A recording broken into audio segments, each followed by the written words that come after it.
I could not believe it, but the only country that is giving every Filipino a voice on what is really going on in the Philippines, especially the Dutertes and ICC and everything else. The only country that's giving us a voice is Russia. While other countries are, well, very biased, and others are trying to be neutral, even if, yeah, they're not really that neutral. Only Russia is giving every Filipino a voice on what is really going on. What are the information that the foreign mainstream media is withholding from us? Watch this very beautiful interview between Russia Today and Professor Ana Malindog Uy, and also they're giving a voice on attorney Salvador Panelo.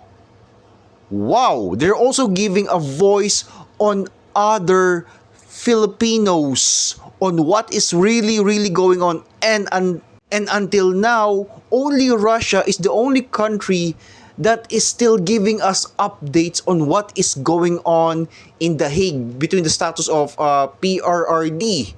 So again, in Russia we trust. Slava Ruski. Privyet, Davarish!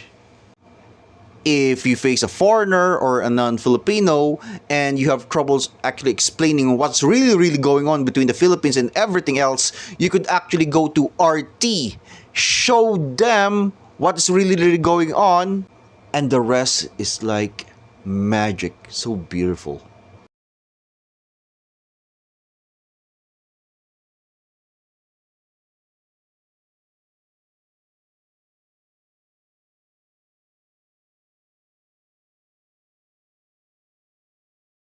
Now to the Vice President. All right, we can cross live now to the Vice President of the Asian Century Philippines Strategic Studies Institute, Ana Malindag Uy. Ana, good to have you on the program with us. The Philippines withdrew from the ICC in 2019. So what I'm wondering is, why is Manila then complying with the court's warrants? Thank you so much, Rachel, for having me in your program. And actually, that is really the basic question that many Filipinos actually, I think many Filipinos, even more than majority of Filipinos, is asking, why is it that the current government of Marcos Jr.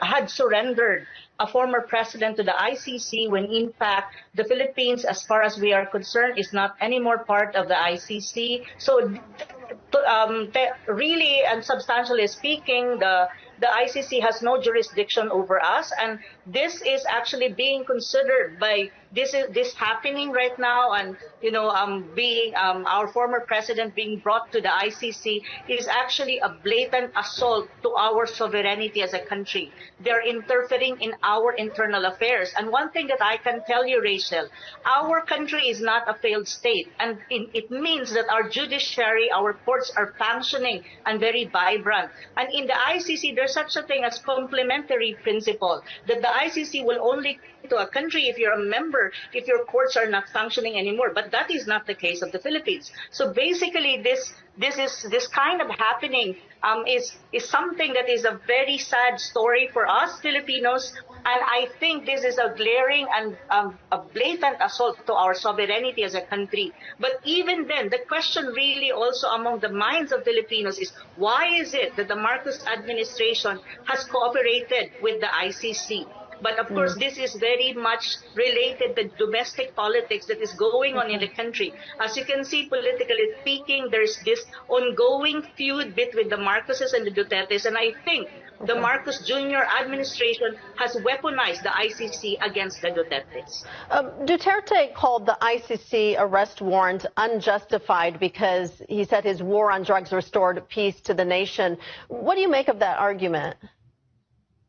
I would say yes, that's really true, because I experienced it as a Filipino. Before Duterte, you cannot walk on the streets of the Philippines, especially in Manila, because you're so afraid that anytime soon you will be attacked by a drug addict who can, kill you or to a greater extent. And also one thing that the international community should know, there was no unsponsored killings coming from the state during his presidency. It was a legitimate police operation.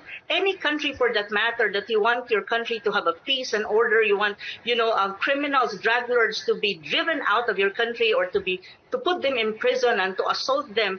It's a legitimate action coming from the state, and I think our former president was just doing job. So this is really the case of the matter. And as a Filipino, I really experienced it that during the time of President Duterte, our peace and order situation in the whole country and the drug problem was lessened to a greater extent. It was not necessarily eradicated 100%, but to a greater extent, I think the Filipino people were able to enjoy the streets without fear, because we know that we have a president at that time who really cares for our welfare and who is really, really strong in combating criminalities, especially drug problem and the drug lords. So that is really the case. I'm speaking not even, I'm speaking as a Filipino who experienced all of these things during the time of President Duterte. So it's a really sad event right now, and so many Filipinos in the Philippines right now are on the streets clamoring for our former president to be brought back to the Philippines, because he's already 80 years old as well. Okay. He's quite too old. Okay, we're going to leave it there. Vice President of the Asian Century Philippines Strategic Studies Institute, Ana Malindago-Uy. Ana, thank you.